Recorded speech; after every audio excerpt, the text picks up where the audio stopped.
नमस्कार साथियों, कैसे हैं आप लोग। हमें उम्मीद है कि आप लोग अच्छे होंगे।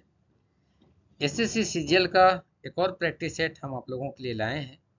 यह सेट प्रैक्टिस 2 है। सेट प्रैक्टिस 1 भी हमने आप लोगों को बता रखा है, आप उस वीडियो को भी देख सकते हैं।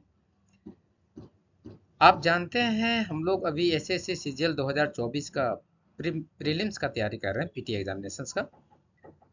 आइए शुरू करें। सेट संख्या 2।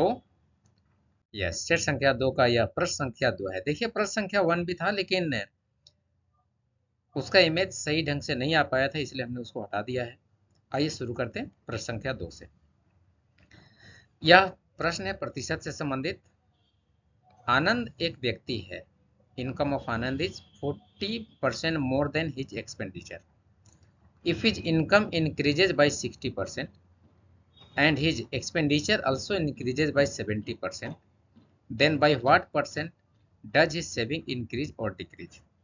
आनंद एक व्यक्ति है, उसका आय, आनंद का आय, उसके व्यय, आनंद का आय उसके व्यय से 60 और 40% ज्यादा है।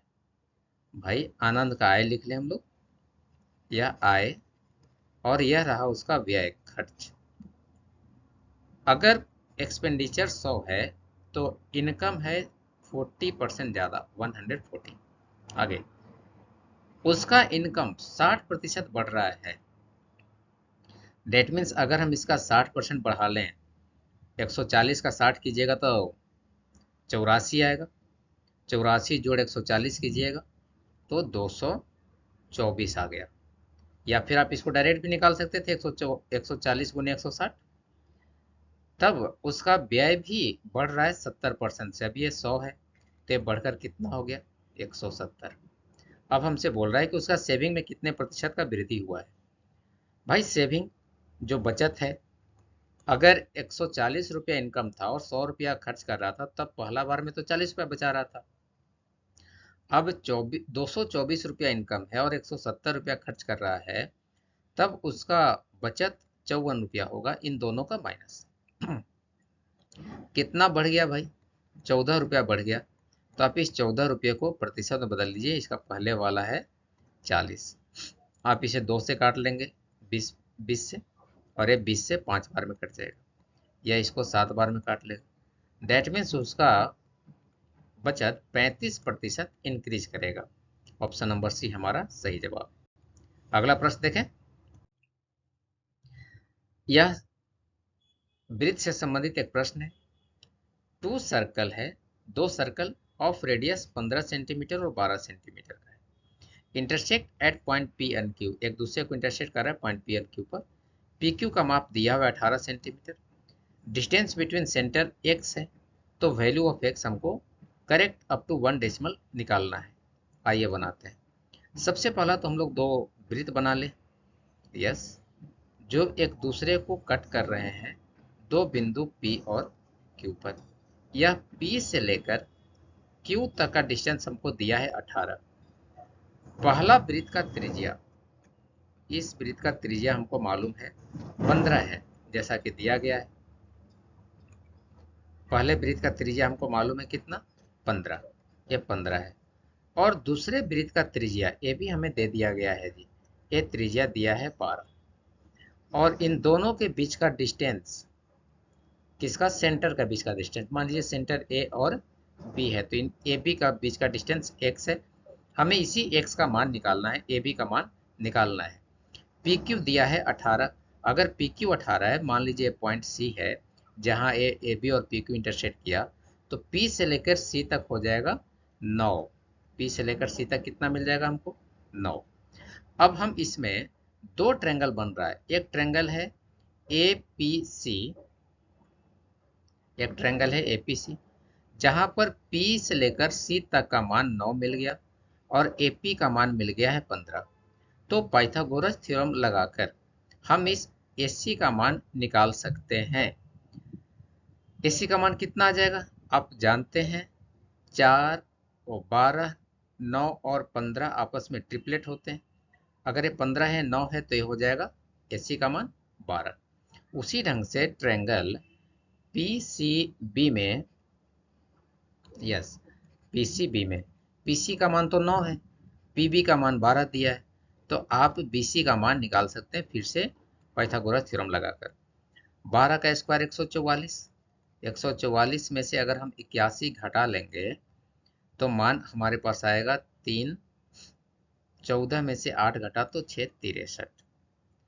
अब पीसी का मान अंडर रूट हो जाएगा इसका, और बीसी का मान, दैट मीन्स 3√7 हमारा मान आएगा।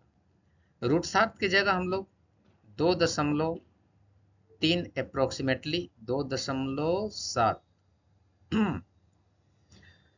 6 रख लेते हैं जी, 6.6 समथिंग होता है ना, यस, 2.6 √7 का मान रख लिए, तो वैल्यू आ गया हमारा 7.8 लगभग किसका, बीसी का मान। अब तो हमको ए से लेकर बी तक का मान निकालना था, तो ये 12 जोड़ 7.8 मतलब लगभग 19.8 का मान आ रहा है। ऑप्शन नंबर सी हमारा सही जवाब है। अगला प्रश्न देखें।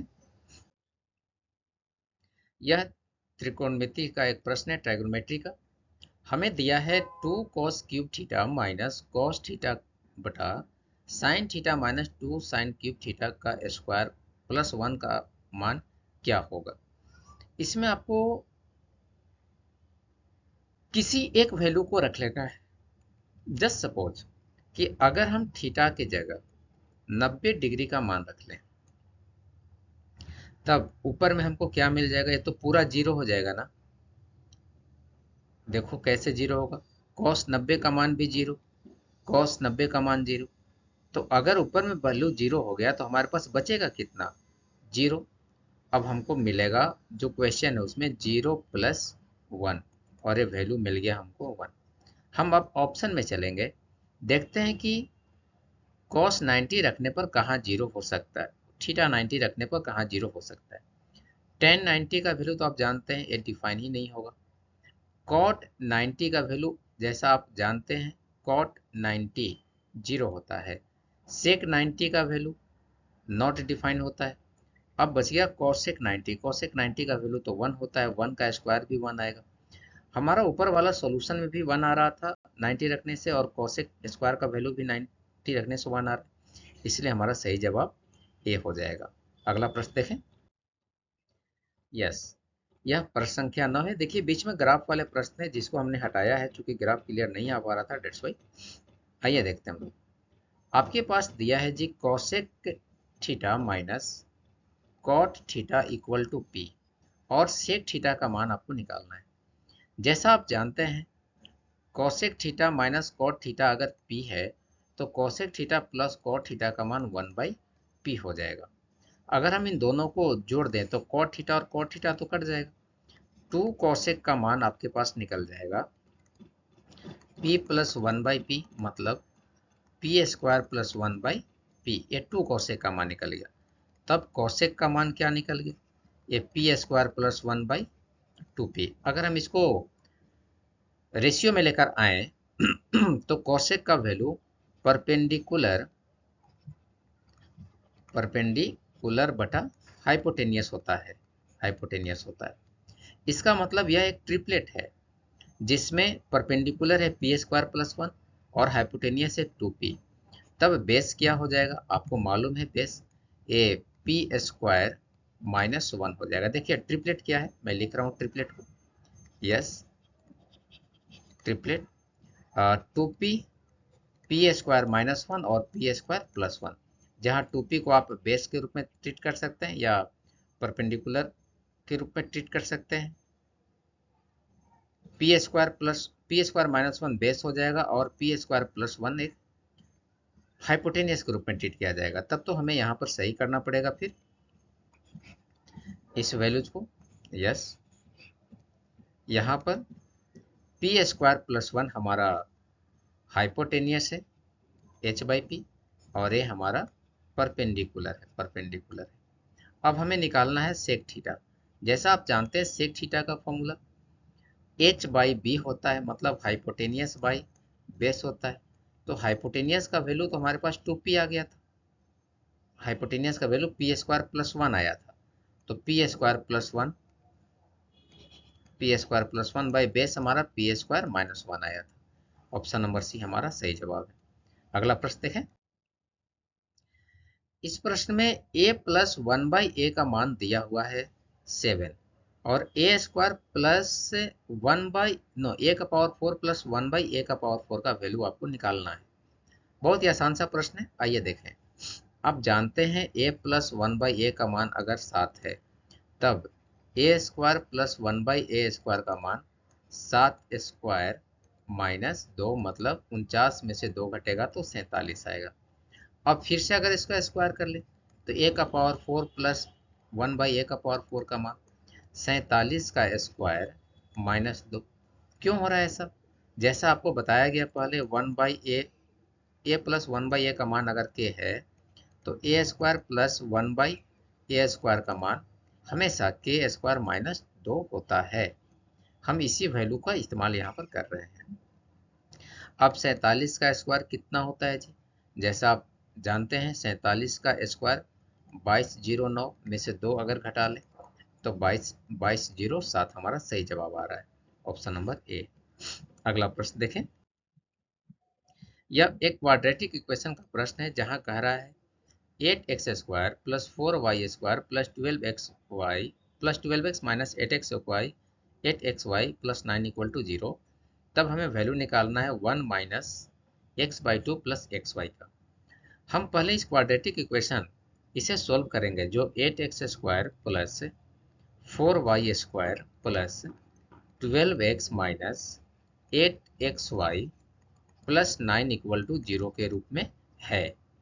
कैसे सोल्व कर सकते हैं? हम इस 8x स्क्वायर को लिख सकते हैं 4x square plus 4x square. पहले इसको थोड़ा रीअरेंज कर ले, 12x प्लस 9 प्लस, देखिए 8x स्क्वायर का एक 4x स्क्वायर यहाँ बच गया, हमने इसको दो भाग में तोड़ा था ना, 4x square plus 4x square के रूप में। तो एक 4x स्क्वायर को तो हमने यहाँ लिखा और एक 4x स्क्वायर को यहाँ लिखा है, plus 4y square minus 8xy equal to 0 है। ये 4x square plus 12x plus 9 को आप 2x प्लस 3 का होल स्क्वायर के रूप में लिख सकते हैं और ये 4x square plus 4y square minus 8xy को 2x माइनस 2y का होल स्क्वायर के रूप में भी आप लिख सकते हैं।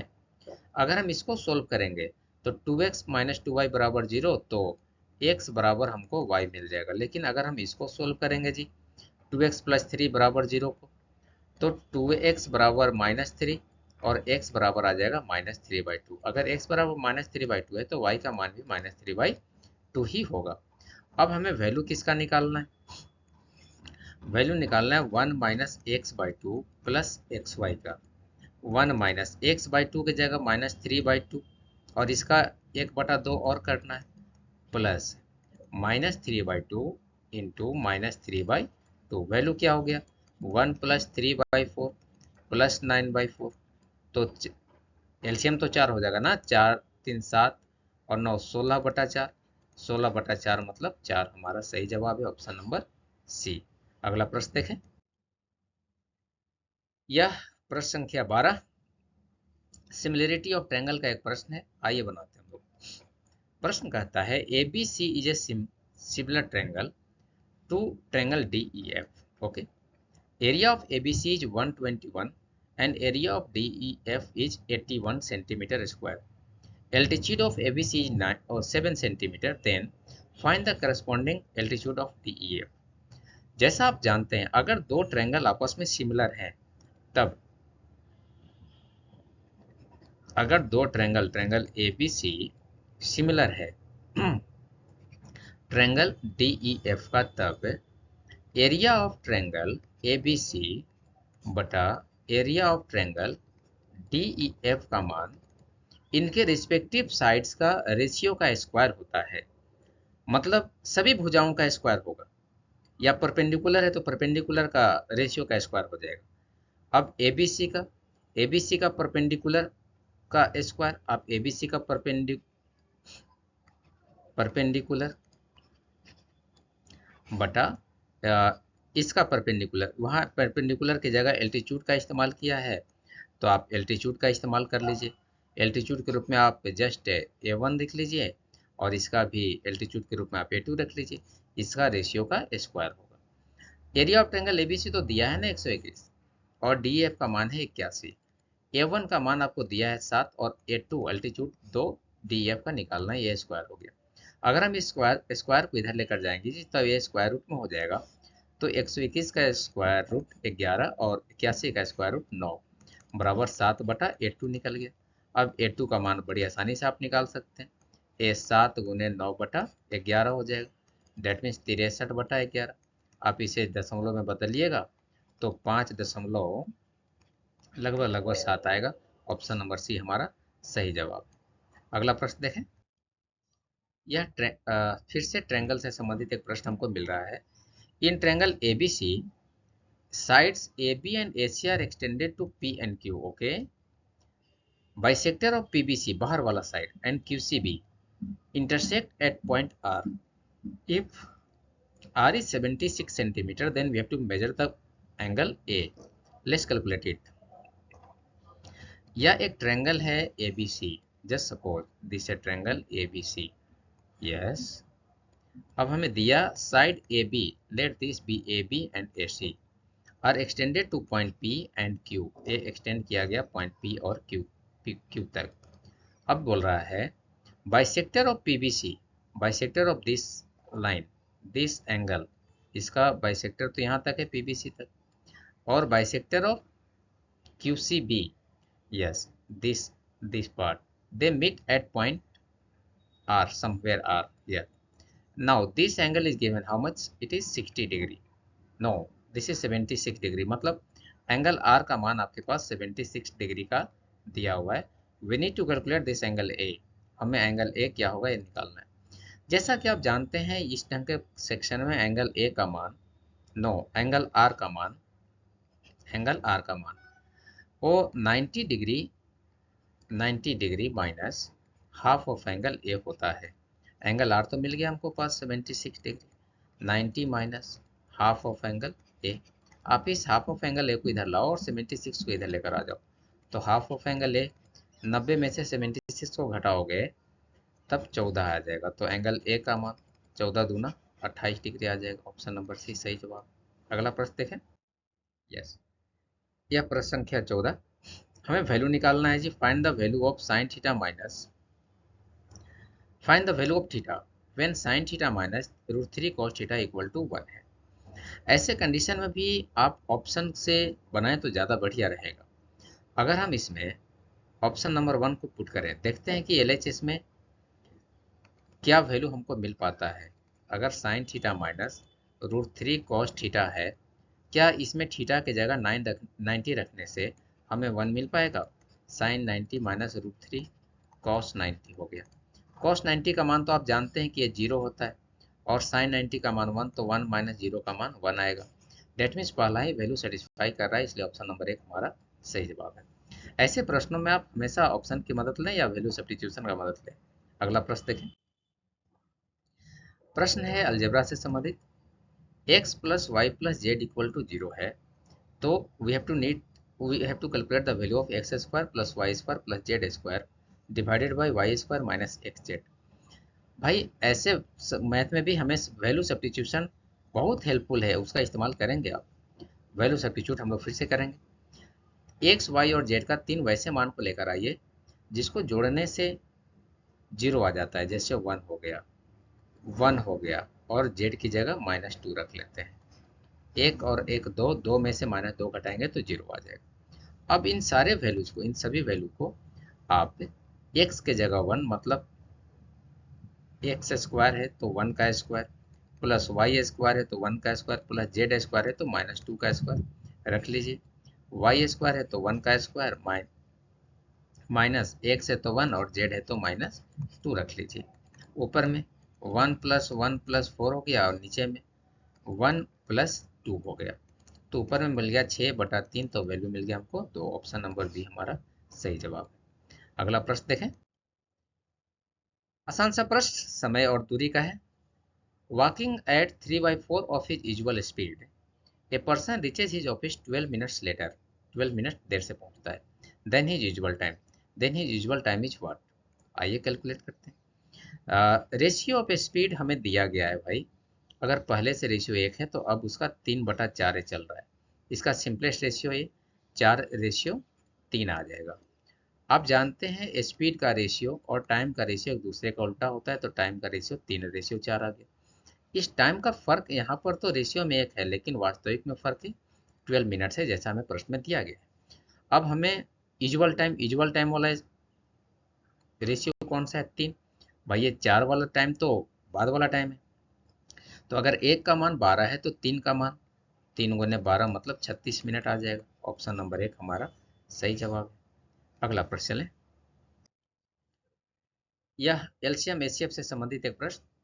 Two numbers are in the ratio 3:5. If their HCF is 23, then we need to calculate sum of the numbers. Very easy part. भाई sum of the number बहुत ही आसानी से बन सकता है। हमने आपको सिखाया है कि अगर रेशियो ए और बी है तो उनका सम में आप उनके HCF से गुना कर लो। दैट मीन्स 3 + 5 और उसमें आप गुना कर लो कितना से? 23 से। ये 8 × 23 184 आपका सही जवाब आ जाएगा, ऑप्शन नंबर सी। अगला प्रश्न देखें, खूबसूरत प्रश्न। यस, प्रश्न संख्या 18।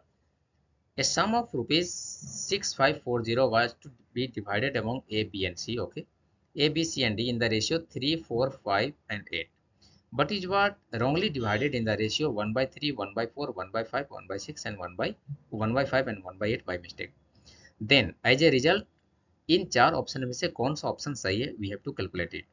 Let's count. अगर रेशियो 3, 4, 5 और 8 ही होता, इनिशियल रेशियो अगर 3, 4, 5 और 8 ही होता, जस्ट सपोज, ठीक है, तब और अगर रेशियो बदलकर हो गया 1/3, 1/4, 1/5 और 1/8, आप इस 1/3, 1/4, 1/5 और 1/8 को सिंपलेस्ट रेशियो में बदलो। हमें इसके लिए इसका एलसीएम से, एलसीएम मतलब हरों का एलसीएम से गुना कर लेना चाहिए। ये 8 × 25 = 40, 120 इसका एलसीएम आ जाएगा। तो इसका सिंपलेस्ट रेशियो कितना आएगा? Let's calculate it. यह है 40:30:24:15। ये इसका सिंपलेस्ट रेशियो है, लेकिन वास्तविक रेशियो कितना था? 3, 4, 5 और 8, यही तो है ना वास्तविक रेशियो। अब हमें इन दोनों रेशियो के सम को बराबर कर लेना चाहिए। जैसे ऊपर वाले को जोड़ेंगे तो कितना आएगा? 4, 3, 7, 5, 12, 8, 20। ऊपर वाले को जोड़ने से हमको कितना मिल रहा है जी? सबको जोड़ने से 20 और इसको जोड़ने से 70 और 24 94 और 15 114 मिल रहा है हमको यहाँ से। 94 और 15 109 मिल रहा है ना, 109 मिल रहा है। फिर से जोड़ लें, 5 4 9, यस, 3 3 6 4 10, 109 मिल रहा है। तब हम इनके सम को बराबर कर लीजिए, इसको 109 से गुना कर लीजिए तो 327 हो गया अनुपात 436 हो गया अनुपात 5 से गुना करेंगे तो 545 अनुपात 8 से गुना करेंगे तो 872 हो गया। और अगर इसको भी बराबर करोगे तो इसको 20 से गुना कर लो, इसका मान कितना कितना आ जाएगा? 800 अनुपात 600 अनुपात 480 अनुपात 300। यस, ये हमारा वैल्यू आ गया। अब हमें पता करना है कि इन 4 ऑप्शन में से सही ऑप्शन कौन सा है। बहुत ही आसान सा कहानी है। टोटल वैल्यू ध्यान रखेंगे कि ये 6540 है, जिसको जोड़ने से हमें कितना मिल जाएगा? सबको अनुपात को अगर जोड़ेंगे 2 5 7, 7 और 7 14, 6 20, 20 हाथ में रहा 2, 7 2 9, 4 13, 13 और 3 16, 16 और 2 18 की 8 हाथ में रहा 1, 8 1 9 5 14, 14 और 4 18 और 3 18 और 3 21। यस, ये वैल्यू अनुपातों का योग है। इसका मतलब हुआ जी कि 2128 जो अनुपात का योग मिल रहा है, इसका मान है 6540। तो एक यूनिट का मान कितना आ जाएगा? ये साफ साफ दिख रहा है कि इसको 3 बार में काट लेगा तो 3 आएगा। अब आइए ऑप्शन के पास। पहले ए को 327 पार्ट मिल रहा था, लेकिन अब उसको 800 पार्ट मिल रहा है, ज़्यादा मिल रहा है।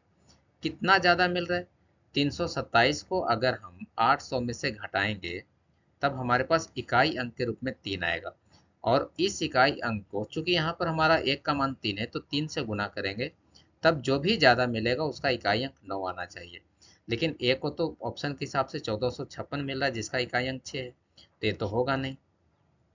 इसमें देख ले, अगर 600 में 436 को घटाएंगे तो इकाई अंक हमारा 4 आएगा।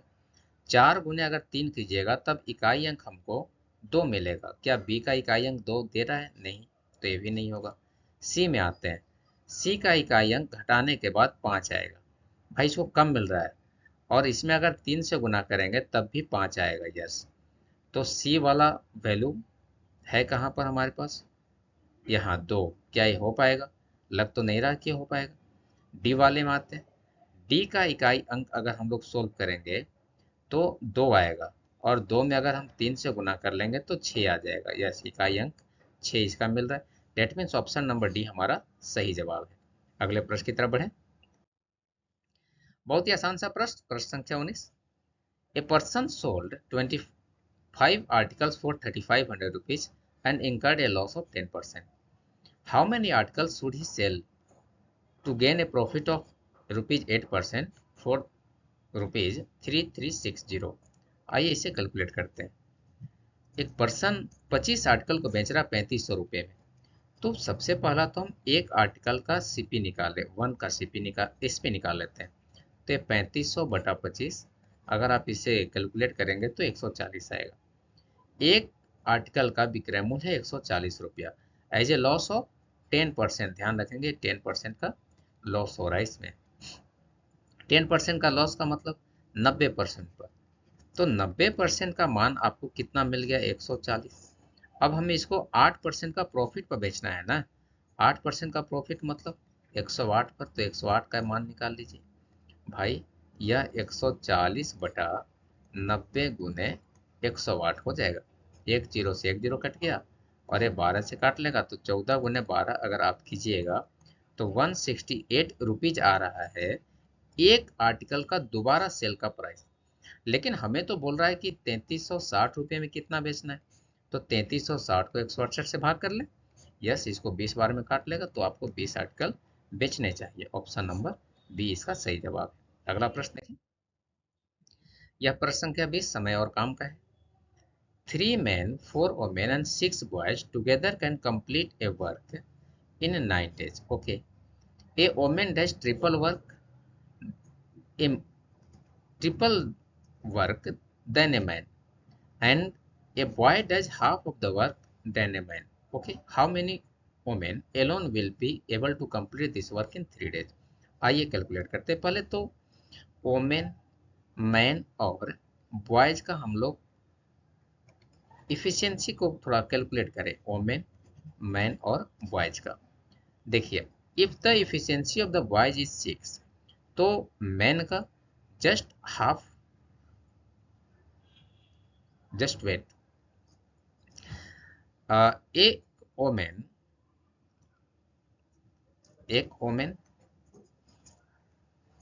ट्रिपल वर्क करती है एक मैन से। ओके, तो वोमेन की इफिशियंसी को अगर हम 6 मान लें तब मैन का इफिशियंसी हो जाएगा 2, और एक बॉय मैन का इफिशियंसी का आधा काम करता है तो बॉय का इफिशियंसी हो जाएगा 1। कैसे निकालते हैं? 6 2 1। भाई देखो यहाँ पर ट्रिपल है और यहाँ हाफ है, हाफ का मतलब 2, तो आप इन दोनों को जस्ट एलसीएम निकाल लो या गुना कर लो। वो ओमेन का निकल गया। ओमेन का ट्रिपल है, दैट मीन्स मैन का 1/3 है तो 2, और मैन का आधा है बॉय का इफिशियंसी। ये इफिशियंसी निकल गया जी। डन। अब हमें दिया है कि 3 women, let's calculate now. 3 women plus 3 women नहीं, 4 ओमेन प्लस 3 मैन। आइए देखें। Yes, 3 man plus 4 women plus 6 boys मिलकर किसी काम को 9 डेज में कर रहे हैं। 3 ओमेन का इफिशियंसी कितना? एक का तो 6 है तो 3 का 18, 4 एक का इफिशियंसी मेन के लिए 2 है तो 3 का 6, एक का इफिशियंसी ओमेन के लिए 6 है तो 4 का 24, और एक का एफिशिएंसी बॉय के लिए 6 है, तो 6 बॉयज का, एक का एफिशिएंसी अगर 1 है तो 6 बॉयज का 6, ये 9 हो गया। अब ये लोग 36 इफिशियंसी मिलकर के 9 काम कर रहे हैं, 9 दिन में कर रहे हैं। तो अगर एक इफिशियंसी हो तो काम कितने दिन में होगा? 9 गुने 36 दिन में। आगे चलते हैं। हमको तो 3 दिन में खत्म करना है और ओमेन चाहिए। भाई एक ओमेन का इफिशियंसी 6 होता है ना, तो 6 इफिशियंसी वाले लोग 3 दिन मिलकर के कितने दिनों, 3 दिन में कितने लोग मिलकर खत्म कर लेंगे?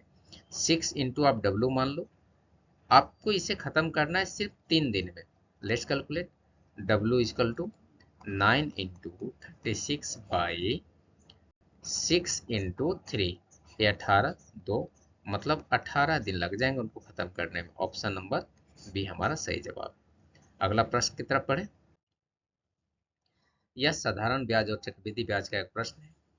Difference between compound interest and the simple interest eight 10% per annum for 3 years, ध्यान रखेंगे 3 साल का है, इज 248।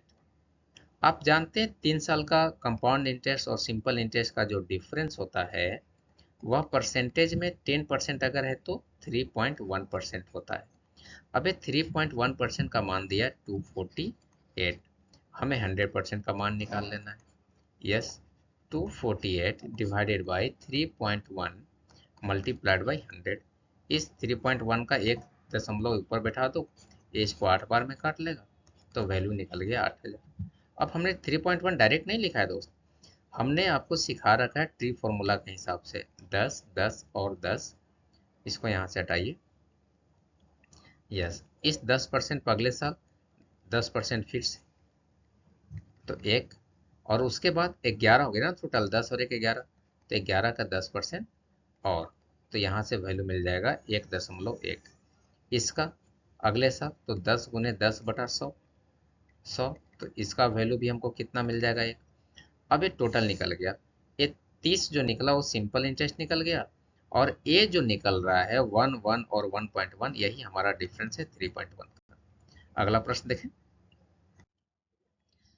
यह साइक्लिक क्वाड्रिलेटरल का एक प्रश्न है। प्रश्न कहता है, yes, ABCD is a cyclic quadrilateral in which angle A is 47 और angle B is 77. Find the difference of angle C and angle D. Let's calculate it. भाई एक साइक्लिक क्वाड्रिलेटरल हम लोगों को पहले बना लेना चाहिए। साइक्लिक क्वाड्रिलेटरल आप जानते हैं, एक ऐसा क्वाड्रिलेटरल जिसके चारों भुजाएं कहाँ होंगी? सर्कल के ऊपर होंगी। तो सर्कल के ऊपर हमने चारों भुजाओं को बना रखा है। अब ये पॉइंट ए हो गया, ये पॉइंट बी हो गया, ये पॉइंट सी होगा और ये पॉइंट डी हो गया। एंगल ए का मान है 47 और एंगल बी दिया है 76। हमें angle C minus angle D निकालना है। जैसा आप जानते हैं साइक्लिक क्वाड्रिलेटरल में अपोजिट एंगल का सम 180 होता है, तो angle A plus angle C का मान तो 180 होगा ना। एंगल ए दिया है 47, तो एंगल सी का मान, भाई 180 में से 47 को माइनस कर लीजिए, तो वैल्यू आ जाएगा 133। ये एंगल सी निकल गया 133 डिग्री का। उसी ढंग से आप angle B plus angle D का सम भी 180 होगा, क्योंकि अपोजिट एंगल्स हैं। एंगल बी तो 76 है, एंगल डी का मान आप निकाल सकते हैं। 180 में से अगर एंगल 76 को माइनस कर लीजिएगा, 76 को माइनस कर ले तो 104 निकल गया, ये 104 निकल गया। अब हमसे बोला है कि एंगल सी और एंगल डी का मान निकालो भाई, तो angle C minus angle D, 133 में से 104 को माइनस कर लीजिएगा तो 29 डिग्री का मान आ जाएगा। ऑप्शन नंबर 1 हमारा सही जवाब। अगला प्रश्न देखें।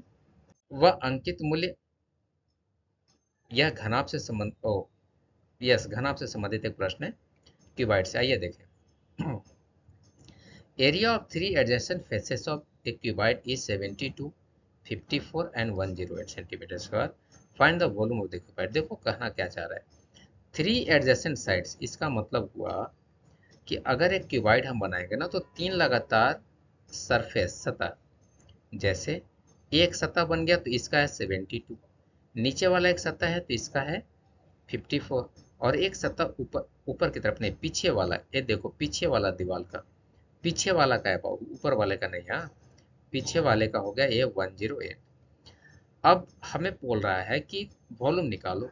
डेट मीन्स अगर एल बी मान ले तो ये 72 निकल गया, अगर बी एच मान ले तो 54 मिल गया, और एल एच मान ले तो 108 मिल गया।